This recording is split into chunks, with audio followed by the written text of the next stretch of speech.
Welcome back to the Road to Rank 1 series, where I take a brand new Catan account and rank it up all the way to rank 1 in the world.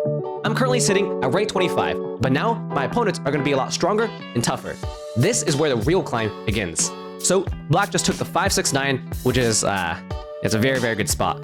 569 with or wheat is always very hard to beat. And I'm placing 4th position here, and that's very difficult. Geez, yeah. So 569, 5 8 10. In 3rd position can take something like the this 5 8 10 over here. And this is actually a very difficult board. I can take the 8 4 3 9 10 11. Yeah, I figured he's gonna do something like this. What sucks is that they all place relatively quickly, which leaves less time for me to figure out the board. So there's a brick port down here. I'm wondering if I can do this plus this.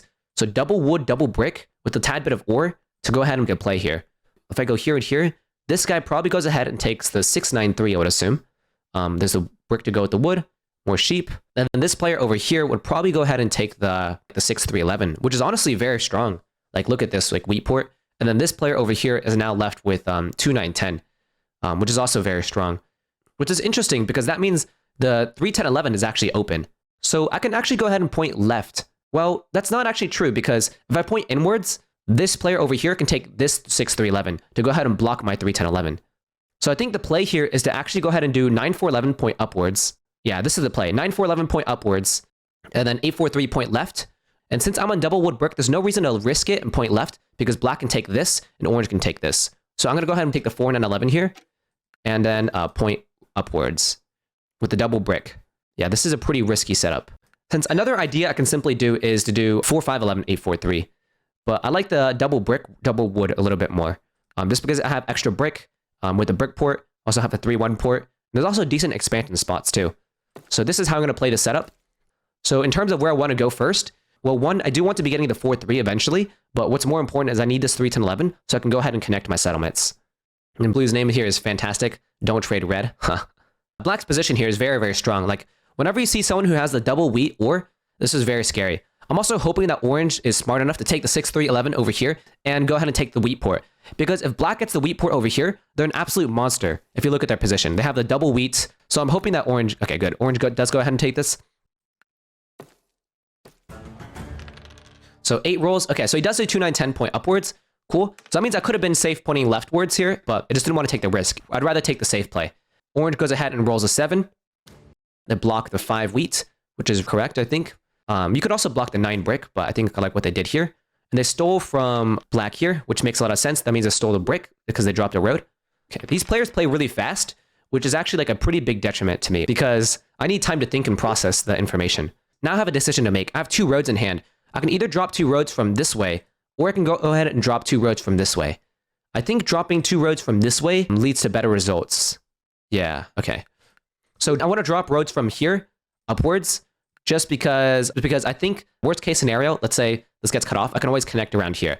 Rather than if I come up here, then I can still get cut off, which makes my road path a little bit awkward. And I also want to be committing my wood brick right now, just because everyone has wheat in their hand and no one wants it. So I want to make my hand as useless as possible.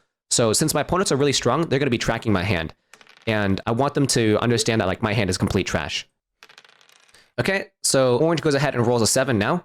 And they're probably going to go ahead and block the 9 brick. I wouldn't be too surprised if they jacked from me. But the thing is, their hand is mostly wheat, so I don't think they want my hand. Okay. Also have to make a decision. Do I want to take the 3-1 port, or do I want to go ahead and take the brick port first? The 3-1 port is good because it's like a limited stop, because orange can go ahead and take it. Anyone trading sheep? Who's the strongest in this position? I'm going to go ahead and take from orange here. I'm going to trade him a brick. So blue says yes to this trade. Wheat for sheep. Black also says yes to this. I'll go ahead and take it with black because I don't want to give blue the settlement since he needs the 5 to still roll to get the settlement. So that's why I decided to do what I did there. I wanted to give the brick away at first just because I know they had extra brick. I also should have been a lot more clear with black and saying this should be for any card. Okay, so now it's orange's turn again, and they're going to go ahead and play a knight card unless they don't have it. So since they waited for their entire turn to go away, it tells me either they forgot to play the knight card or they weren't sure if they wanted to play a knight card because they already have a lot of wheat in hand. Or they just don't have a knight and just wanted to sack the timer. So now blue is going to be wanting a wheat, and then they probably have to go ahead and 4 for 1. So this is a problem right here. So black probably goes ahead and takes this trade. Yep. So this is the problem with last turn. I should have been more stern on my extortion with black and said, listen, it's any card. And so I want to give black my brick for any card. This way I can save my wheat because I can go ahead and trade with blue for multiple cards here. But because I didn't do that, well, this happens instead, and I only have a single wheat. My wheat is actually really precious, and I shouldn't be trading it away. So it's actually kind of a mistake right there. So now both blue and I are at 3 points. Okay, the 4 comes, and that's really, really strong for me. Black goes ahead and drops their first settlement onto the 6-2. Which is actually very strong, since if you look at black's position now, they're going to be on double sheep, double wheat, and a strong ore, with the city is going to make them insane. It's also really important to start tracking how many ore black has in their hand. And you can go ahead and do that just by seeing how many 9s have rolled.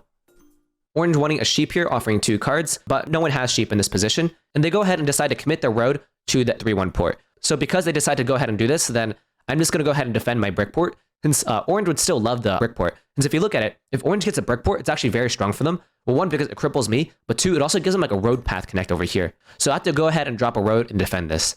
Also have to keep in mind that blue can always cut me off to the 4-3, and which would be pretty bad for me, because if you look at it, blue can go ahead and easily take like a longest road connect path over here. So the biggest thing about like my setup is I just need to defend my spots. I need to defend this spot. I need to defend the 3-4. And if I don't get it, then it puts me in like a pretty bad situation here. So I do get ore. That's very, very good for me. And I can go ahead and just drop a road here and that 5 cards. I can potentially still get a city. Okay, so now I have 1 extra ore to trade, ore for wheat. This is a perfect trade just to go ahead and take it away with. So black gets a city and I get a city. And I don't want any extra cards here because it puts me over. But if my opponents are really smart, they'll go ahead and recognize the only reason why I took that trade was because, well, I get a city myself. So if orange is smart here, they should extort me and be like, I know you have a city here. Like, give me an ore, otherwise I have to rob you. But black just dropped the city here, and I'm hoping that orange goes ahead and robs black since they have a city. But I can see myself getting robbed. Okay, so I get lucky, and they steal my brick instead of stealing my city. That's pretty lucky. So I roll 7 here, which is really good. And I'm looking specifically in this position for sheep. And I'm also kind of afraid of black. Black is pretty ahead with their own city. And also know that black has a sheep in their hand, but they also have a lot of dead brick in their hand. And they also have some extra wheat in their hand. So I don't mind blocking this. Oh, shit. I ran out of time. Yeah, shoot. I meant to block the 5 wheat instead. Damn. Oops. I was commentating too much. I now have to make the decision. Do I upgrade this 4-11 or do I upgrade the 8-4-3? So the problem with upgrading the 8-4-3 is that I can see myself getting solo blocked on the 4 wheat. The good thing about upgrading the 9-4-11 is that this is 9 points of production versus 8 points of production here. I triple up my ore, which is really strong since now the 11s give me cities. I think I'm going to go ahead and do this because it makes me harder to block, which seems a little bit weird. So 1, this 9 is triple shared, so it doesn't get blocked that often. 2, this I get 3 ore from an 11. And also, as soon as I settle on this, this is 2 wheat. So 11 plus 4 gives me a city. And also, since no one's going to solo block me in the 4 wood, I doubt it. So I think this is generally better. Okay, if they roll 5. So this is where, as orange, you can go ahead and settle on the wheat port. And now you sell black for multiple cards. Yep, there you go. That's how you hustle. And then I'm just going to offer a 1-for-1 and say no. Okay, they say no, which is totally fine with me. Let's see. Roll 4, which is very, very good for me. This is the game's going pretty well for me so far. I roll another 7 here. I want to block the 5. I'm not sure who to rob, though, since both of my opponents have pretty decent cards in hand. I'm going to rob black here, I think. I'm robbing black here because I think they just have a stronger position slightly overall. I'm also wondering if, instead of settling on this position, do I simply drop a road to protect this? Because if my opponents can go ahead and cut me off, I'm very confident they will. But I think I just have to go ahead and hold out and hope that I don't get cut off. But that might be a pretty big mistake. I'm wondering if I should have simply robbed blue and dropped the road in here just because I need to protect my settlement spots. Because if you look at this position, I'm actually very, very vulnerable. Okay, so they take 3 cards just normally over here. Okay, that's the 11. I'm getting pretty lucky here. If I was orange here, I might consider... no, you wouldn't monopoly ore. You're pathetic. Jeez, there's no teamwork among my opponents. And also, this is not a night card, but for blue. It's interesting to note. Okay, it is a night card. Let's see if he goes ahead and breaks my city. Hopefully not. But if he does, it's like pretty bad for me. Take from wood. Oh, sheep. Okay, that's actually really, really good. I'm getting pretty lucky here. So the 9 rolls. Obviously, this is pretty good for me since now I can go ahead. Now, do I upgrade this or do I upgrade this? I always upgrade the 8-4-3, I think. I'll go ahead and do this, and now I simply just defend the 3-4, I think. I mean, I should have slowed down a little bit, since instead of dropping the next city, I could have simply bought a dev card instead, right? But is 1 dev card really better than a city? I mean, in this position, I think I just kind of just run for the win, right? I just could do this, try to go ahead and settle here. That's 7 points, connect for 9 points, and just kind of slaughter, right? I think that's the move, and just try to deal with my opponents robbing me to death. Okay, rolling another 11 is pretty lucky. I mean, we'll only rolled 3 11s, but every single one of these 11s are really impactful. So the 9 rolled again, or for sheep. So they're trying to look for a city. I could do or for wheat, maybe. I think I'll take or for wheat normally, just because it doesn't put me over. And I think it's fine if blue gets a city here. And I don't really need as many or, which seems weird. Okay.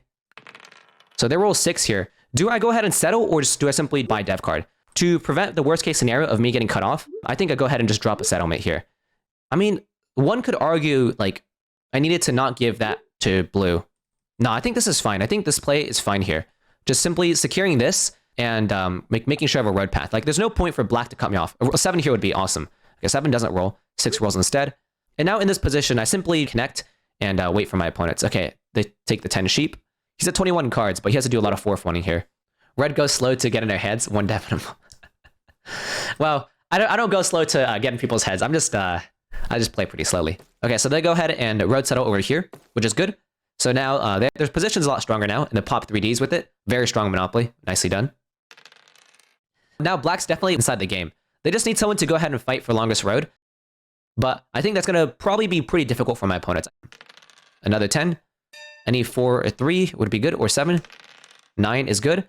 Now I have a choice here. Do I go ahead and spend my cards to connect, or do I simply buy a dev card? This is actually kind of interesting, since if I decide to simply hold, well, I'm going to be getting robbed, right? So it's fine. But if I buy dev card and get a knight, I'm just like kind of sucking my resources, since I'm going to be getting blocked continuously. Instead, I think the better way is to simply lock up the game just by dropping 2 roads, which gets me to 9 points locked up. And because I'm so close, I think I just go ahead and hold, and I don't actually buy dev card. And let my opponents just rob me. Take my sheep. That's the goal. Take the sheep. Okay, they took the ore, which is pretty bad. Little gross. They took the sheep. Okay. Okay, so they buy 2 more dev cards. This is kind of bad because, okay, that's very good for me. So now I can go ahead and get to 9 points here. But my last 2 points are going to be a little bit hard for me to get to. Also have to be very wary of orange being able to cut me off over here. And like, let's say that we're road building and they cut me off to the 4-11. That's very, very bad for me. So no 7. Oh, that's actually extremely bad for me. It's making me regret a lot of my turns. I think I have to do this, which is gross. Now the question is, do I connect, or do I simply drop 2 settlements to the 4-11? Oof. This is where it's really testing me to see if I'm paying attention or not. Let me go ahead and do this. I still rob black, I think. Just rob black still, since I think they're the farthest away. I think I'm going to drop 2 roads over here to the 4-11. So I'm going to go ahead and take road, which puts me at 9 points, and sets me up for the settlement over here. And I don't think anyone else can take road. So there's no reason for me to connect, because no one else can really take road super effectively. I'm essentially waiting for a settlement or city. I'm also have to watch out if orange cuts me off, that's pretty bad. This is kind of dangerous, since black can easily go ahead and play a knight card, which puts them at 7 points. Oh, that's very, very good for me. And then if they're at 7 points, they have 2 more down dev cards, so basically at 9 points already. But the thing is, like, no, I'm sitting at 9 points, like, straight up naked, so there's not too much for me to say. Though black does have, like, more production. But I can easily see black having a pretty good chance at winning this game. Yeah, so this is where they go ahead and try to work together to take away the settlement spot from me. Let's see if he has a road building or not. Since I thought he would have played the road building much earlier, but I think with this trade, he probably has the road building. This is pretty bad. Let's see. And so there's no way they can go ahead and build road settlement with only 4 cards. Like, why are they hesitating, right? Okay. I'm not even sure if it's worth table talking, since there's not much for me to do. I think black wins, though. Since basically they go ahead and build a city and they just win. And they have 2 VPs here. Not much for me to do.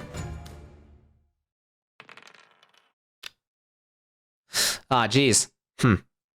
So in that game, I wonder if there's any other things that... I even said, like, there's a high chance that black wins.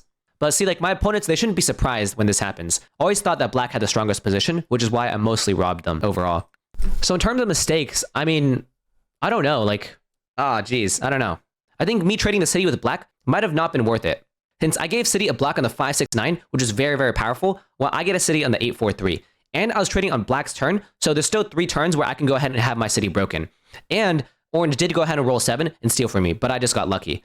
But given the fact that I'm a road player and that cities are a lot harder for me to get compared to black, I just thought that trade was worth it. But I'm curious to see what you guys say. And if you think I have any mistakes, let me know inside the comments below. And I definitely don't win all my games, and I'm going to be posting my wins and my losses. Hope you enjoyed that one.